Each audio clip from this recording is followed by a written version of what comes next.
Good day. This is Dr. Battle, and we're continuing with our biblical literature course. And now we're going to be looking at the Pentateuch, or the five books of Moses. Now, we will be dealing with some issues that are normally dealt with in an introductory study of the Old Testament, because such as authorship, the issue of authorship, because we will be looking at the literary criticism called source criticism, and then later on tradition criticism. So you have to know the background of those of what's traditionally taught in the text to be able to compare it with what has been derived through the use of source criticism and tradition criticism. In other words, recognize the difference between what the text claims for itself versus what scholars have reconstructed about the text, or the history of the text. But first, let's deal with the text itself. Well, we have the Pentateuch. The word Pentateuch basically means five, penta, and tuch literally means tool, but later on became meaning scrolls, so five scrolls. So what we find here is the Pentateuch was originally placed on five scrolls. Now, the content of the Pentateuch are usually sometimes called the five books of Moses, because they are attributed to Moses traditionally as being the primary author. Now, these books are the first five books found in your Bibles, and those books are Genesis, Exodus, Leviticus, Numbers, and Deuteronomy. These are the books that you normally use or will find, or normally at the beginning, and typically cover the birth of the Israelite nation. The Pentateuch provides the foundation source for Judaism and Christianity. If you do not understand these five books, neither Christianity or Judaism will make any sense. To truly appreciate the theology of either of these two religions, you have to understand the first five books of the Bible. And so it's a shame that so many people nowadays do not truly understand these books. Okay, boom, boom, boom. And so then we have the second sermon there. And then the third sermon gives the stipulations of the law. In addition to that, in Deuteronomy 32, we have a song of Moses in which he warns the people of what's the consequences of rebellion. And then in Deuteronomy 33, you find his final farewell blessing to the people before his death, which was common that in the ancient world, before somebody died, one of the greatest things you could receive is if they could bless you before that time. And so we see this development going on. Okay, let us begin looking at the authorship of the Pentateuch. First, we're going to look at it from the traditional perspective and what has been taught in both ancient Judaism and the early church, and all the way up until really the late 1700s, early 1800s, and was really taught even up until recently. But this is the traditional understanding of the passage, and it pretty well takes the text as it says. In fact, the text implies that Moses, with the assistance of Joshua and maybe a few others, actually composed this text. And we can see that in several places where you have this claim given. For example, in Exodus 4 through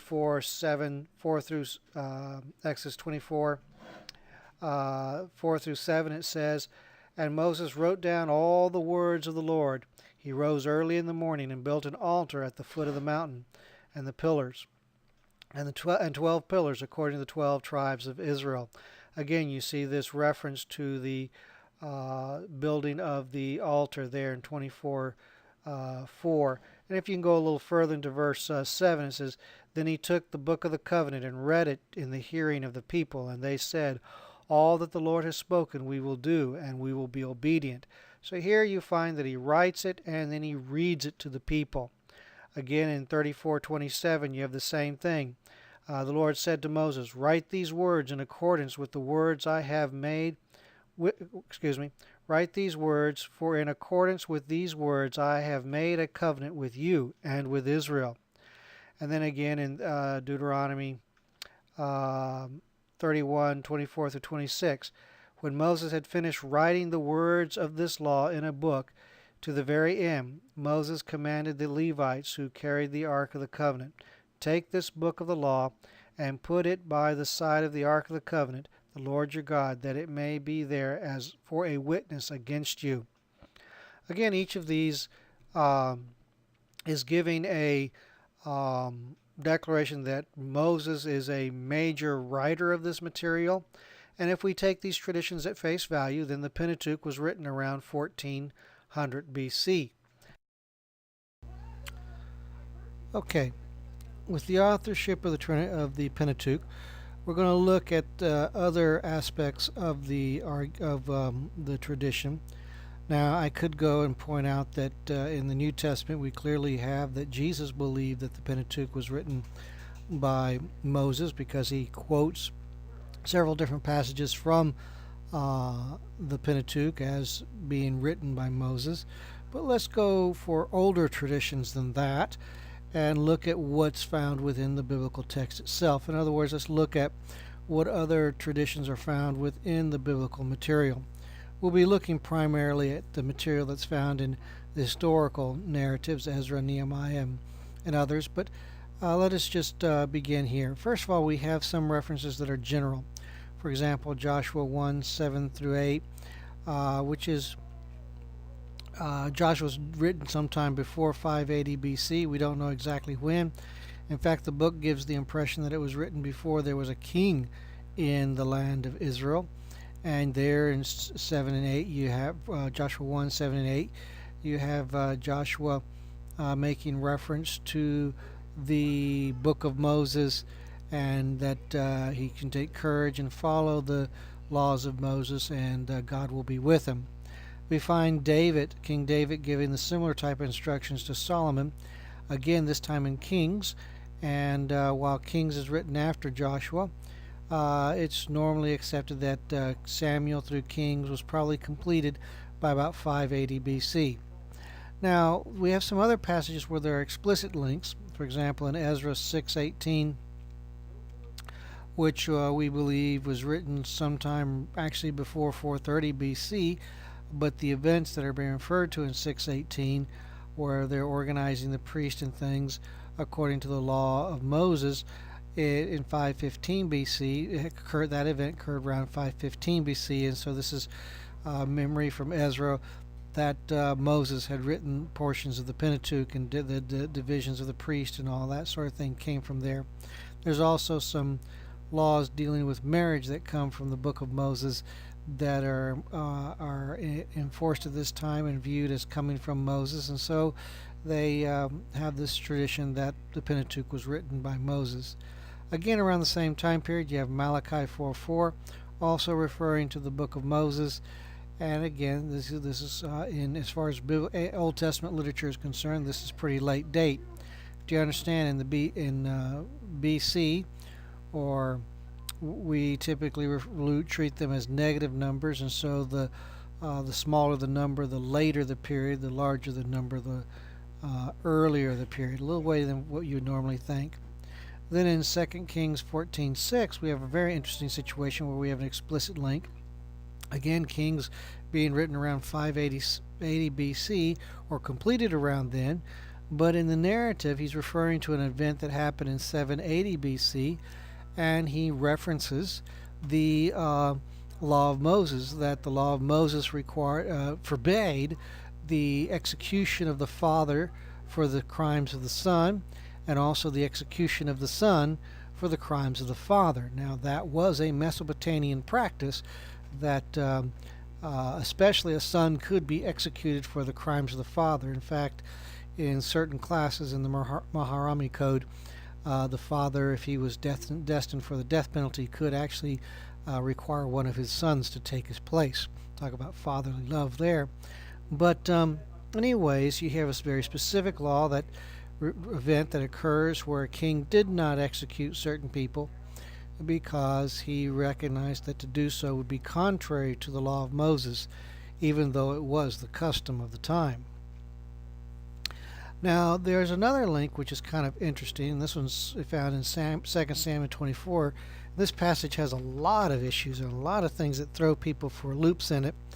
And basically, the narrative is records an event in the life of King David, and it's also repeated in Chronicles and in Chronicles 21. And in this narrative, we find that David is suddenly motivated to to conduct a census, and he wants a census to know how big his army can be. Now, his chief military general, tells him, may the Lord grant you innumerable soldiers, but don't do the census. And he says, don't do this. This is not right.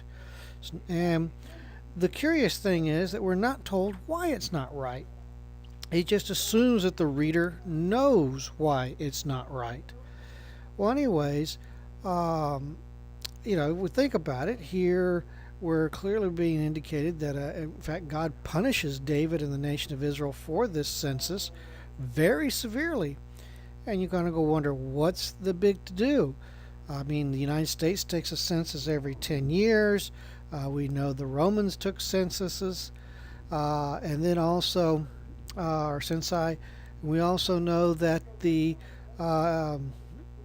every ancient Near Eastern king also took census. And so what is the big issue? Well, it isn't until you look at Exodus 30:11 through 16 where you find out that God is the one who says he has the priority to command a census, and that if a census is taken, a tax has to be paid per male to the temple for redemption of their life, because God is basically stating, I own all lives. Now, the thing that's happening here is David is declaring that he is the owner of all these people by counting them, and that they are part of his army, overlooking the fact that according to the Pentateuch, all these folks belong to God. And so therefore we see, without the Pentateuch, without Exodus 30, 11 through 16, there's no understanding exactly why God is so harsh in his judgment. With this passage, it becomes obvious that the passage belongs that the passage gives a reason for it. Again, we find here that the writer seems to assume that the folks know about it. Now, that doesn't necessarily establish that the Pentateuch was written by Moses, but it does establish that the event of David that occurred around 1000 BC was understood in light of the Pentateuch.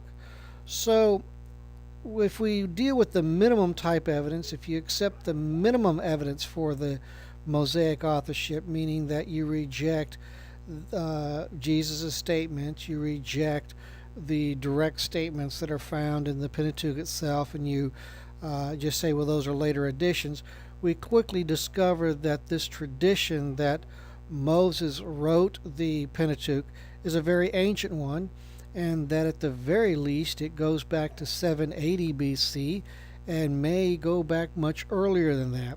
So that was the basic belief from about 780 BC through about 1700 AD. In fact, it was the common belief all the way up until the mid-1800s that Moses was the author of the Pentateuch, and it really wasn't until the beginning of last century that people questioned it. So the uniform tradition of both Judaism and Christianity is that Moses is the author of the Pentateuch.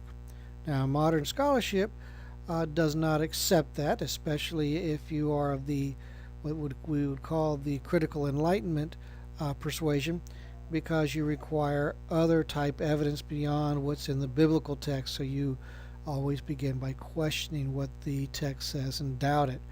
And so this brings us now to other issues which we'll be dealing with in just a moment.